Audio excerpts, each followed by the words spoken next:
Ladies and gentlemen, Battlefield REDSEC is finally here, as well as Battlefield Season 1, and I have played both in early access. So not only do I have experience in this updated engine, in this updated client, but I've also probably spent more time looking at the settings menu, testing these settings, than actually playing the game and fragging out and having fun. So I am saving you a lot of pain and suffering, because man, I've had to figure out a lot. It seems like you need a degree to go through these settings. So we're going to cover everything from graphics settings, including advanced things like NVIDIA control panel, Windows settings, config files. Then we're also going to get into mouse and keyboard keybinds, as well as controller settings and more. Without further ado, let's go ahead and jump right into it. We're going to cover first and foremost some of the things here in the accessibility tab. So I turn off menu narration, subtitles, all that is all kind of personal preference. I turn down my tinnitus volume all the way down to 0. And then the relief frequency is down to 2000. For color profiles, this is something a lot of people don't know about, but you can really make your game a lot more vibrant by going in here and custom changing. What I would suggest is go in, make your enemy colors really bold, your squad colors really bold, and then your player color, I made it on brand with me with kind of like an ice blue. So when I look down to the bottom left, you'll see it's my name in like a cool ice blue, and then my teammates are in green. You can change that to whatever you want if you want. I think it's just kind of a nice personal flair whenever you load up the game. From there, we're going to go to camera effects, and you're going to do the opposite of all of these. So anytime you see this little red square there, that means something has been changed from the default setting. So we're going to bring all these down to 0, off camera shake amount as low as we can, reduce camera sprint bobbing. So that is reducing the amount of camera bob. We want that on to reduce it. Chromatic aberration off, and infantry crosshair projection. That basically causes your crosshair to move from center. Call of Duty does the same thing. I hate it, but I definitely keep it off to keep my aim feeling more consistent.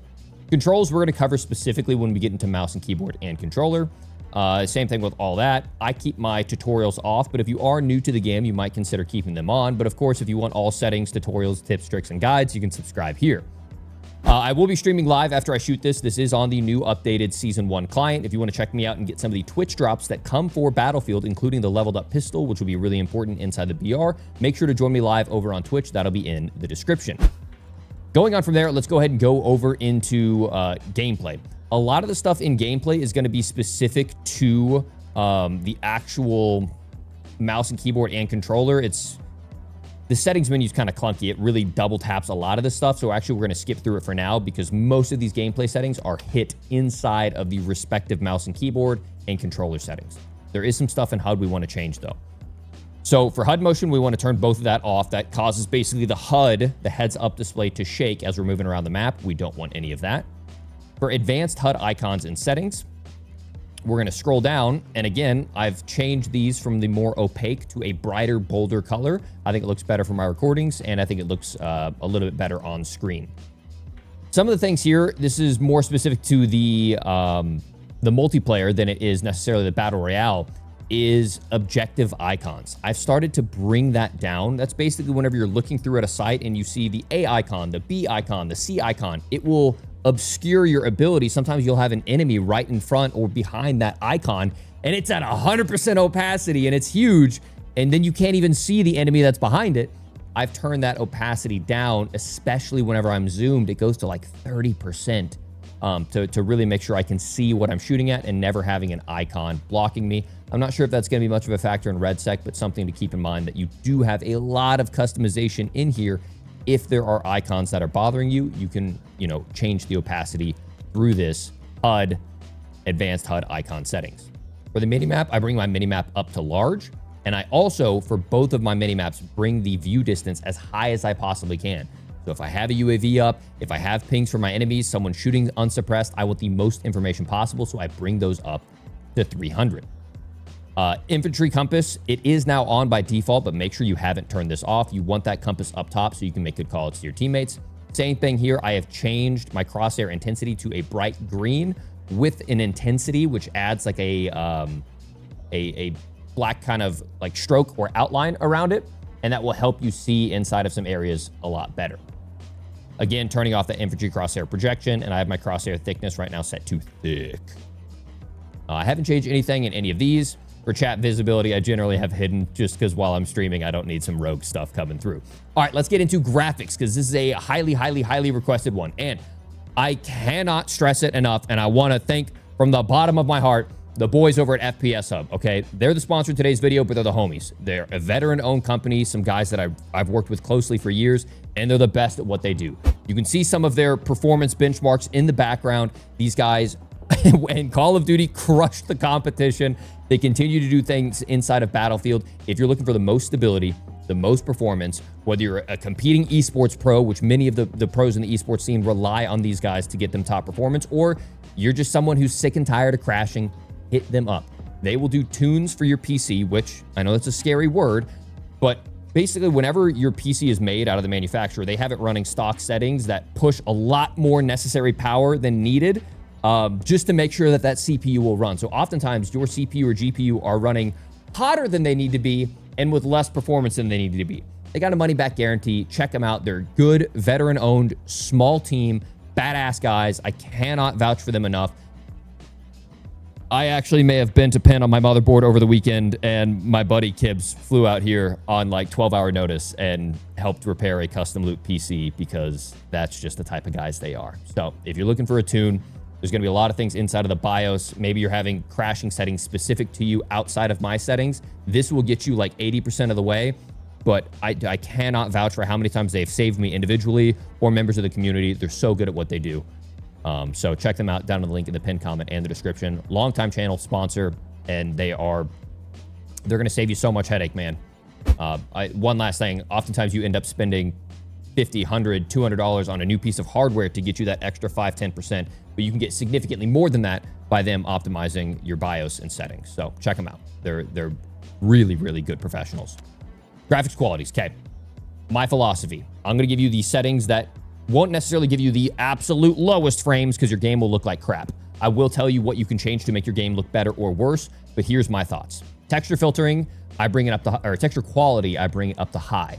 At low, it looks pretty smooth, and there's really not much of a performance difference. We're talking like less than 1% going from low to high, but it is absolutely worth it. Texture filtering, in my testing, I could bring it all the way up to overkill, and I didn't notice any difference in the actual visual quality or the impacts to my frames in game. Mesh quality. This is something that will impact your performance, but have you ever been walking through a map and the tree looks like a blob, and then you walk closer to it and then it pops in and you can actually see the leaves and stuff? I think in a BR, where we're going to have those longer render distances, it's going to be really awkward. And for me, it's really jarring at low. That pop-in happens at like 20 meters for some of these trees. And I'm like, it's literally like a third of my screen, and it's just now popping in. And I think it looks like crap. So I bring mine up to medium. I may, in the BR, end up bringing up to ultra or high, because I didn't notice a huge performance impact. It is there, but I really hate pop-in when I'm playing BRs, because I'm always looking for movement. And if I see pop, you know, I'm just like, oh, yeah, I think it's so that's just me. And as someone who plays at a competitive level, it is something that I personally do for my game. Terrain quality, you can set this to medium or low. It's the texture on the ground. It actually doesn't have much of an impact on the performance of your game. It's just whether or not you want the game's textures on the ground to look more detailed, or if you want it smoother for better visibility. Undergrowth, negligible. You can't even tell going through all settings. I've been through all parts of the map. I can't see any difference when I set this. Effects quality, I've set to low. That's especially going to be happening whenever there's explosions and gunfire. You want less particle effects, both for visibility and keeping your frames high in those busy moments. Volumetric quality has to do with lighting. I didn't notice any difference significant, though, going from low to high to ultra, especially when looking at things like flashlights. I was seeing if flashlights would be better or worse if you went high or ultra. And while you can see some of like the volumetrics behind me, I really don't see them that much enough in game to be worth the performance loss. Lighting quality, I feel like it makes the shadows darker. It adds more shadows to different parts of the map that make it harder for you to spot enemies. So while it does look more immersive and it actually doesn't hurt your performance that much going with high, I like things to be a little bit cleaner so I can see what I'm shooting at. Now, something that does hurt your performance a little bit, especially when you go to high, ultra, and overkill. Oh my God.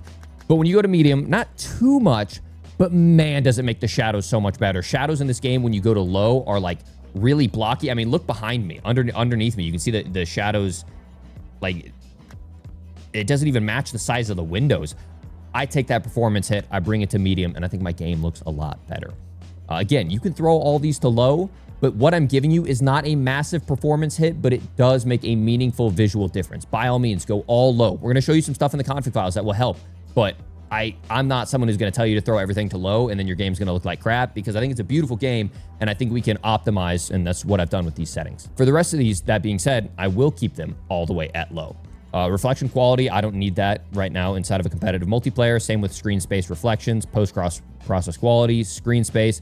High fidelity object amounts have to do with the amount of animations for far distance objects. So if you're playing multiplayer and you see someone running in the distance, they might look like they might be rendering at a lower frame as opposed to completely smooth and fluid, but like it doesn't detract from your gameplay because you're not focusing on them. As they get closer to you, you're going to see the full animations. All right, that's a lot. That's a lot, but it's really, really worth it. Moving in here into advanced. So normally I rock reflex low latency enabled, though this is bugged. I haven't been able to test whether it's fixed in the most recent season 1 update. Normally I would rock something like off and TAA. So I run in native 4K, and with these settings, I am getting my 1% lows in like at my frame cap of 240 FPS. My game runs like a dream, including in some maps. Not all the maps are super well optimized. We'll have to see about the BR. But since the Battle Royale is a larger map with larger draw distances, I ended up using an upscaling technique of DLSS quality. Now, this is not DLSS frame generation, okay? DLSS frame generation takes the frames that you have and then uses AI technology to artificially create additional frames.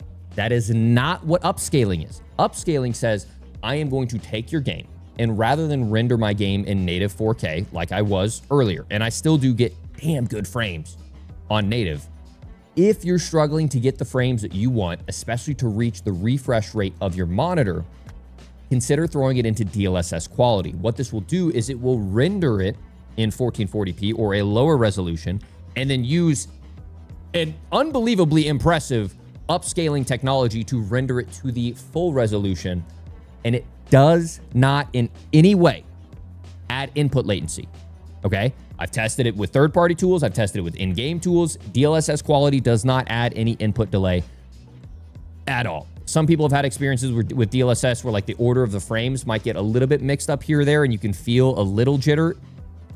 I play super sweaty. I play super competitive. I haven't felt any difference in DLSS quality. It's running really well for me, and it's helping my GPU, especially in 4K, keep up with my CPU to give me the higher frames in these bigger draw distance maps. Do not use FrameGen. Do not use future frame rendering. It didn't make any difference for me. And if you want to check out your performance, you can check it out with the simple overlay. Up in the top right, you'll see your CPU frames, your GPU frames, as well as the render times for said frames. Moving on. They did fix some of the brightness issues where it was really bright and blinding outside. I used to recommend bringing this down to like 40 or 45, but they did fix the over bright shadows and over bright sun flares. So I'm now going to keep these all at 50 for right now, just to see what it ends up looking like. Field of view maxed out. Third person field of view maxed out. Weapon motion blur is off. World motion blur is off. Camera shake amount down to the bottom. Reduce that camera bobbing that we talked about. This was all kind of in the accessibility. Just double checking we hit it. And then off, off, off. Run in full screen. The game actually runs pretty well in full screen borderless as well. I didn't notice much of a performance impact, but I always suggest running in full screen. It feels the most responsive for me. I think it also helps out a little bit with the render delays in my experience. Full screen resolution, I run in 4K native, and then make sure you have VSync turned off and your refresh rate set to 240 hertz. Now, it does not stop there. There's some really important things that you need to solve on your PC as well, and it's not super cosmic. Stay with me step by step. These can have a huge impact on your game. First and foremost, make sure you update your drivers. For me, I'm running NVIDIA drivers, so I just search NVIDIA drivers. I do not run the most recent drivers. In the testing I did last night, I was going into the weeds testing all of these, and I found that the most recent drivers actually didn't perform the best for me. This could change with the most recent update that just dropped, but I found the best performance out of 581.42. I will always amend the pinned comment down below. If there's anything that I change in this settings video, I will amend the pinned comment, so make sure to check it out there. It'll be below where the FPS Hub video is. I have 581.42. That's the one that I'm having the best results on, so make sure you update your drivers if you haven't in a while. From there, you're going to go in, you're going to type in game, and you're going to make sure that you have game mode on. Game mode on will help your performance in game, as well as making sure you have game bar. You have your game bar turned off. Game mode on, game bar off, and then you're going to hit your Windows key, type graphics, go to graphics settings, change default graphics settings, and make sure you have hardware accelerated GPU scheduling on. Okay? There's a lot of little things here, but all of these could really be messing up your gameplay, including things like typing in the word mouse, going to additional mouse settings, going into pointer options, and making sure you don't have enhanced pointer precision on, because that will majorly screw with your aim. I couldn't tell you the amount of times I've gotten onto a PC at a LAN or at an event and it has that on, and I'm like, why does my aim feel so off? Little things, boys. Make sure we're changing them. Okay, we're gonna go into our NVIDIA control panel. So right click, show more options, NVIDIA control panel. I know I'm ripping through this kind of fast. One, I'm excited to go play REDSEC because it's about to drop in about an hour by the time I'm recording this. And two, I know it's a long video, so I'm trying to help you guys if you maybe have done one of these. For global settings, the only thing that I generally change is I'll go in and I'll put low latency mode on. I just installed new drivers, so sometimes these reset. Power management mode, I have set to prefer maximum performance. And then threaded optimization, I have set to on. In general, those are across all your 3D settings, all your 3D games. You can also turn off VSync. Generally, I don't ever use VSync ever. Sometimes I use it for OBS, but that's a separate use. Those are the 4 things that I would change. VSync off, threaded optimization on, power management mode set to prefer maximum performance, and low latency mode set to on. You'll hit apply. Sanity check yourself here. I bring it up because plenty of people have said in comments of previous videos that they've forgotten. Go into your change resolution. Make sure you're getting the refresh rate that you paid for. You paid for a 240 hertz monitor. Make sure it says 240 hertz. If you can't see 240 hertz, you might be up here where it says Ultra HD. You need to scroll down to where it says PC. Make sure you have 240 hertz. If you're not seeing it, double check. Make sure you're using the right strength of cable or flow of or quality of cable. So DisplayPort 2.1 or HDMI 2.1. Make sure you're plugging into the right port. Some monitors only support max refresh rate into certain ports. Different rabbit hole for you to go down if you don't know what I'm talking about. Totally. There's so many individual rabbit holes. Again, this is where guys like FPS Up can really come in handy. For Steam and EA, turn off your overlays. Okay, you're gonna go into Steam settings, in-game, and turn off your Steam in-game overlay because it does hurt your performance. You can turn off the same thing inside of the EA app as well. And then the final thing, this one's a little bit more in the weeds, but it's something you can check out, is you can download something called NVIDIA Profile Inspector. Now, this one's actually had a really important hit on my 1% lows, which are like the 1% lows are when you're gaming, your average may be 240, maybe 200, but if you feel like you're hitching every here and there, that's your 1% lows. Make sure, and you're gonna have to look at your individual BIOS, enable resizable bar in your BIOS. So simply boot up your BIOS. If you don't know how, again, FPS Hub or look up some guides online. You're not gonna mess anything up here. And you can usually just do the control search for resizable bar and turn that on in your BIOS. Then you're gonna download NVIDIA Profile Inspector and you're gonna go to Battlefield 6, click on it. And if you're like me, when I went down to R-bar enable, mine was disabled by default, even though I had it enabled in the BIOS, and it was ripping apart my in-game performance, especially for 4K players. Make sure you enable that, hit apply changes. I usually hit it a couple times because it makes me feel good, and then you're set there. All right. So that was a lot. That's going to cover you on the system basis. There's a lot of other things we can go into when it comes to overclocks, but that's specific to you and your PC. I don't want to mess with anything on your stability. There are 2 things that we are going to cover that have made big differences across a lot of players' games. First off, we're going to go into where your Battlefield 6 is downloaded. So for me, it's Battlefield 6, Program Files, Steam, Steam Apps, Common, Battlefield 6, and then we're going to scroll down here and we have a config file that we're going to be able to open up. There's also another file path that way we need to get ready to open up, which is Steam, Documents, Battlefield 6, Settings, Steam. And if you're on EA, the file path will be a little bit different, but for the most part, you're going to follow the same flow of, for example, heading into your documents. Now, I'm going to open up something here. It might look a little bit scary, but I'm going to just, solve a lot of snake oil that's been going around. I'll tell you what to apply and where to apply it. There's one thing that's been going around, especially on the thread processor count. I was guilty of it. We used to do this in Warzone, and it did help performance. People have been lowering their thread processor count to lower their temperatures, but it massively affects your 1% lows in my experience. I tested on both my 9800X3D build and my 13900K build in the other room. And while it does lower my temperatures, yeah, because I'm using less of my CPU, it majorly hurts my 1% lows.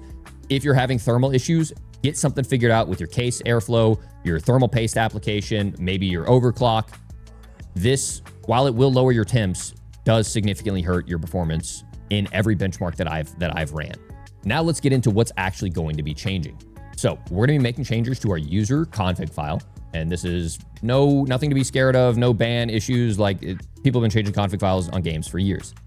What the config file is if you ever go into your game and you open up your console and you make specific changes, like for example, some people will go in and you can change anything from your graphics settings to more advanced things like this one, the light tile path enable. It will help. Your in-game doesn't look like this. It's just only in the main menu in the firing range. It will help out your in-game performance, but in my opinion, it detracts from the experience and it makes your main game look pretty rough. So if you're really, really hurting, you can enable this, but that's basically all changing your config file is rather than having to manually hand jam that, you're able to bring all that into the game with you every time you load up the game. That's what a config file is.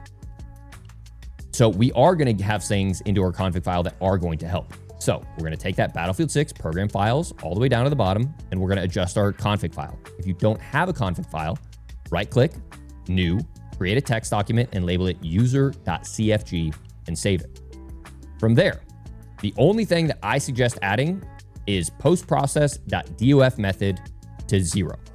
There is some depth of field and blur settings that still aren't fully disabled whenever you press them via the in-game settings that we did earlier, and this will help that. Okay, another thing you can do. Right now, it's bugged. You have to enable it every single time manually, but they might fix it in the future. I haven't added it because I would have to add this in my config file every time I loaded up a map, which doesn't make any sense. I'm not going to remember to do that every time I load up a map. Even when I put it in the config file, it's like you have to put in MotionBlurEnable all the way to 0 every time you load into a map. I'm not going to remember to do that. But if they do adjust that in future updates, it doesn't hurt to have it in there. So you're going to put those two in there. You can put the light tile path enable if you're really struggling on frames, though I do think it makes the game look a little chalked. You're going to save that. Boom. You're done.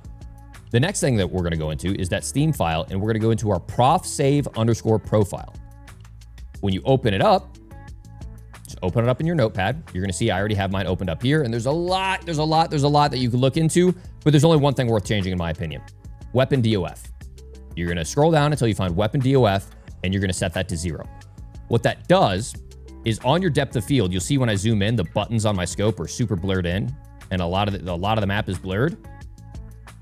After you apply that config file, when you zoom in, the weapon is sharp as intended. Unfortunately, you cannot change that via in-game settings. You have to change that here. So you're going to change that, and you're going to save it. And frankly, if you want to, see these right here, these HUD, I'm going to go ahead and include that in the video as well. These are my HUD numbers if you want to save them exactly as they are. I'll include those in the description if you want to copy and paste those in there. But make sure just manually hand jam, put 0 in there, and get that depth of field out of your game. And that wraps it up. Once that's there, all you need to do, that's just my examples one that I've had up. You will file, save, boom, you are done. Your graphics should be running like a dream. There's a lot of other variables that I could cover. I know that's a lot in detail, but that's what I'm doing to make my game run the absolute best. I will say there is one thing, and I don't have time in a video, especially on short notice today, to really go into it, but there's levels to this. You can go in and you can set a frame rate limiter, whether it's in NVIDIA control panel, whether it's in-game, simply going into your game, going into your graphics, going in all the way down to the bottom. See if I can find it real quick. frame rate limiter. You could turn that on and set it to, some people say your monitor's refresh rate or 3 less than it. So I'd manually type in 240, 237. But man, what I have found to be the absolute best through all my digging and research, and I found everything else out in this video through my own digging and research. I was having issues with my 1% lows. I got to shout him out, another optimizer in the scene. His name is Freethy.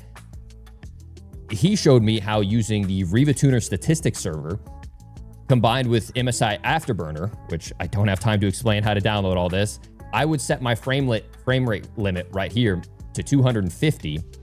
And basically you just set your frame rate limit to where you are getting 85% of GPU usage. If your GPU usage starts to get up to 90, 95, 100, you'll start to get those really hard 1% low hits.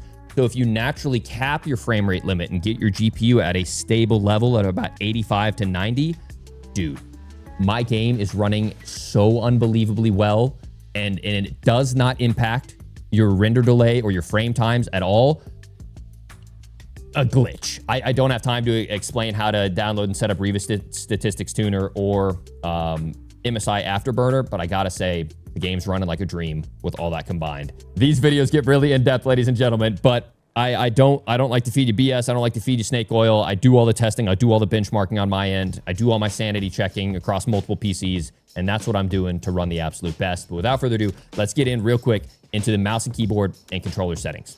So for me, I'm running at 800 DPI at 15 sensitivity. For me, every game that I play, one flick of the arm, whatever's comfortable for me, is a 360. Depending on the game, if I'm playing like Counter-Strike or something, one flick of the arm, whatever's smooth and repeatable for you at your setup, whatever a flick is for you, I either have it be a 180 or a 360 every game I play, no matter what. Vehicle aim sensitivity, you can change around as you need. Control settings, have yours either set to 178, which is what it's defaulted for Battlefield. If you come from Warzone, it defaults to 133. And if some players like bringing it all the way down to 0. Not going to get into the math behind that, but that's just what some people suggest. For me, I have my infantry aim sensitivity at 15, my aim zoomed at 80%, so it's a little bit slower when I'm zoomed in.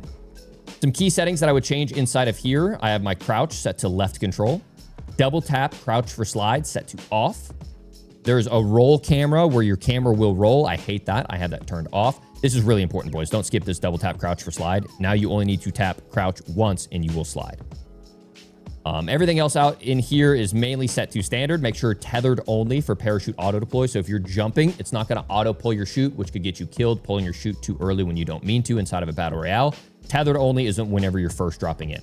Prioritize interact, so that way in a battle royale where you're looting a lot, you can interact very quickly. And then I don't have any of my flick look settings enabled right now. Inventory passenger keybinds, I'll show you what I have set up, and you can change these for all of these. You have to unfortunately change them for your driver, your vehicle, your aircraft, etc. We'll cover vehicles possibly in a future video. I interact with F. I don't really need necessarily the interact F to hold that. I think that changed with the most recent update. So I enter and exit vehicles, interact everything with F. I open my big map with Bravo because I don't like reaching all the way over to M to open up my big map. I have one of my pings set to my forward mouse button. So mouse 5 is my forward mouse button. That's how I ping.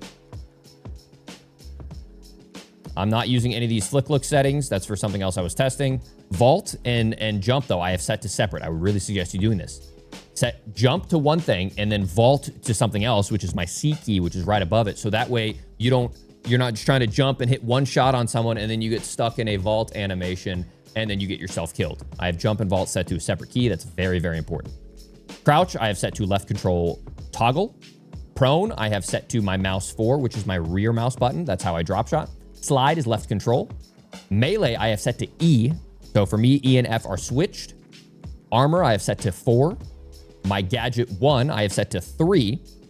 And then my gadget 2, since I'm no longer using Q for ping, I'm using my mouse button for ping. I'm using gadget 2 for Q right there because I think that's a little bit better than having to reach up to 4 and 5, etc. Grenade, I have set to clicking my center mouse wheel. And then rangefinder zeroing, there's kind of a little trick that you can do where if you hit your rangefinder button, if zoomed, to the same button that you fire, every time you fire, it will zero that rangefinder and then it will shoot. So you never have to lead your shot high or low. It's kind of a little pro tip. And then my fire mode right now, I have set to left alt. So that's how I change between like single fire, double or burst fire, full auto. A lot of other things we can go inside of here. Push to talk binding, I've set to P, which is a foot pedal under my map. Big map, I have set to B. Ping, again, I've set to forward mouse button. You do have to go in and change these for your ground vehicles, etc. Double check, because if you don't, you will be pressing F to get out of the vehicle, but it'll be set to E. You do have to go through and reset those as necessary. So just be aware. Let's see. I think that covers it on the mouse and keyboard front. Let me double check gunner settings. Make sure mouse raw input is set to on. And then I believe we are set. From there, we're gonna go over to controller. I have been putting time in controller. I was controller main over on Warzone. So these are my kind of like day one settings. We may refine these in the future, but this should get you off to a good start. Control settings, I've set to 45. Field of view, I've set to 120. Everything else, I'm only covering things with the dots on them. The aim slowdown, I've set to 60. This game is so sticky when it comes to slowing down. Sometimes it makes it hard for you to aim. I had to reduce it because I was sticking onto targets that I didn't want to stick onto. Might be more of an issue for the multiplayer than the Battle Royale. I might bump it up a little bit in the Battle Royale. BF3 is going to be the closest thing you can get to dynamic inside of Warzone and COD if you played that. And then I have BF4, BF3, and BFBC with my aiming left acceleration set to 20. For sprint, I click on this and I don't L3, I just press forward with my left stick. So every time that I press forward all the way, it's basically a way of setting up automatic tactical sprint. Double tap crouch or slide. Again, make sure that is off so that way when you press crouch once, you slide. Infantry zoom aim sensitivity, I have set to 80. And it actually doesn't feel like a 0.8, kind of like Warzone does. I feel like it's even too fast. Like sometimes I'll probably starting today actually bring it down to like 60. Because your zoom aim feels really, really fast. Again, tethered only. Prioritize interact. Don't have any of my gyro stuff enabled. For infantry buttons, you can go in here into your infantry control mapping and change things custom if you want to. For me, I haven't messed with this too much. I'm rocking the default settings for the most part. Again, there's a whole bunch of things you can change with vehicle settings based on personal preference, whether you're flying with the stick or whether you're flying using the triggers. What I will say is I have my invert flight off and I have the helicopter control assist I have turned off. I cannot fly well with those, and I fly using my left stick. A whole different video you can make for vehicles. I don't have time to get into that today, but the last thing on controller that you really want to make sure you're changing is not joystick. Joystick is like a flight joystick, is controller tuning. Gonna go down to controller tuning, turn your center dead zone all the way down to 0, and your actual dead zone down to 3. Max input threshold on the left stick, some people will bring it down to like 70 so that way they can sprint faster, but I like having full control right now. So I have mine set to 0, 3, 0, 3, and then I don't change any of my controller trigger dead zones. But yeah, we're going to cover some advanced in-depth guides, but I mean, this is only almost probably an hour-long video by the time we get this all combined. There's a lot of stuff to cover. For audio, I just have my music volume turned down, the commander volume turned down, the other speakers turned down. I'm currently using headphones, default mix, tinnitus volume turned down, all the music radios turned down. For the system, command console I have enabled, so I haven't been testing out those. You shouldn't need those once you've done your user config file. For the mini map, that's some stuff we've already discussed earlier with turning up the ranges. Scoreboard ping I've turned on, so when you open up the scoreboard, it'll show the ping of everyone else. And then extras shouldn't need anything. System, we're all set. And wow! You appreciate the fact that I spent, I'm not even kidding, probably like 30 to 40 plus hours setting and testing all of these settings alongside some other troubleshooting and then spending my morning doing this. Do me a favor, drop a like on these videos. These take so much time to get right, and it's not something I take lightly, man. I really take my responsibility of doing controller settings, keyboard and mouse settings, and especially graphic settings very much to heart, okay? Shout out to sponsor of today's video and close friends of mine, FPS Hub. Hibbs, I love you. Thank you for saving me. I bent my motherboard pins and you came in. You're the hero. I love you. Veteran-owned company, badass dudes who know the most about optimization in the PC scene, in my experience. They're so damn good at what they do. A lot of the pros use them across multiple different esports. I cannot stress enough, if you've never had your PC looked at by anybody, you will get more value out of that than you will out of hardware purchases and upgrades. It's going to run cooler. It's going to run quieter. It's going to run more efficient. You're going to get the most bang for the buck for the system that you paid for. Do it. But REDSEC launch is here soon, and I got a squad to play with. Come join me live over on Twitch. Make sure you get your Twitch drops. But that's going to be it for me, ladies and gentlemen. Hope you guys enjoyed this. Hope your game's running well, and I'll see you all out on REDSEC in Battlefield 6. Peace.